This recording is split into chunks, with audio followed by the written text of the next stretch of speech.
Many people struggle to imagine the ACT Party without David Seymour. Seymour has been the dominant figure of the ACT Party for over a decade. At one point, he was the party's only MP. He managed to rebuild the party, making it the second most powerful party in government. But the ACT Party is not Seymour's party. ACT is not like New Zealand First. It is not a party that revolves around one man. The ACT Party was a significant force long before Seymour came along. Previously, it was led by Richard Prebble and then Rodney Hyde. Under both leaders, the party had a strong presence as a minor party. Ultimately, the ACT Party was founded to complete the neoliberal reforms of the 1980s and 1990s. Roger Douglas founded the party to finish what he started: a policy agenda of deregulation, privatisation, and tax cuts for the rich.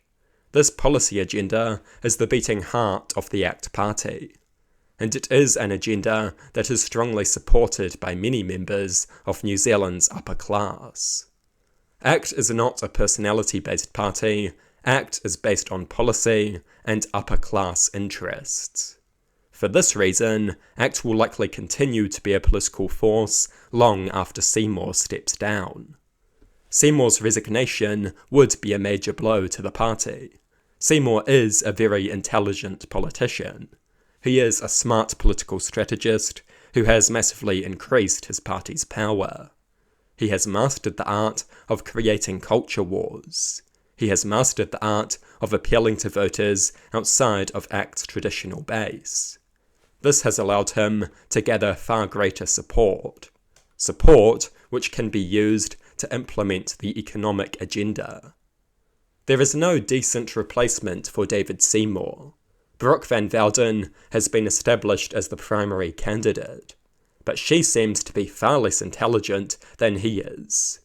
And the other ACT Party politicians are equally unimpressive.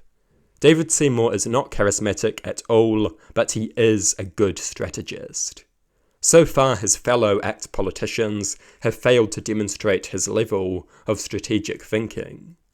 In my view, ACT will most likely continue to be a significant political force after Seymour resigns. But they will suffer a massive blow. Their vote share will almost certainly decline. That is unless they find a better replacement. But ultimately, I think ACT will remain because the class interests that they serve will remain. The upper class will continue to demand ACT Party policy. The upper class has a massive financial power. If they want representation, they will get it. The alternative is that National moves further right to take up ACT's traditional policies. But this would risk them alienating their moderate voters, potentially weakening the right. As Seymour has noticed, ACT is more powerful as a minor party. They can be more radical and can be massively influential as a coalition partner. Seymour seems to have accepted this, hence his recent rhetoric accusing the majority of mediocrity. A more radical National Party could be counterproductive. The right-wing bloc could lose votes to Labour, depriving them of any power. A moderate National paired with a radical ACT provides a more practical option of pushing right-wing reform. ACT is here to stay. That is my view. Tell me what you think in the comment section.